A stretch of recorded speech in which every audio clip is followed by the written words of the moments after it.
Parliament సమావేశాలపై focus పెట్టింది Congress party.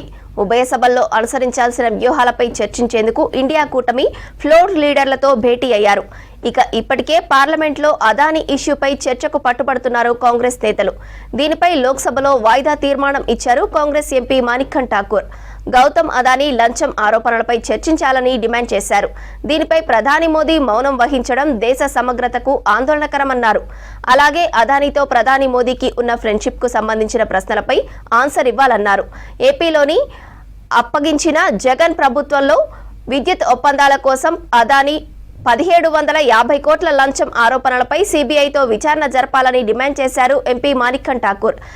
రాజ్యసభలోనూ Adani ఇష్యూపై చర్చను demand చేస్తూ వాయిదా తీర్మానం ఇచ్చారు ఎంపీ రణదీప్ సింగ్ సుర్జేవాలా. మణిపూర్ అల్లర్లపై చర్చను కోరుతూ లోక్సభలో నోటీసులు ఇచ్చారు కాంగ్రెస్ ఎంపీ హిబీ హెడెన్. మణిపూర్లో శాంతి భద్రతల కోసం చర్చలు తీసుకోవాలని డిమాండ్ చేశారు.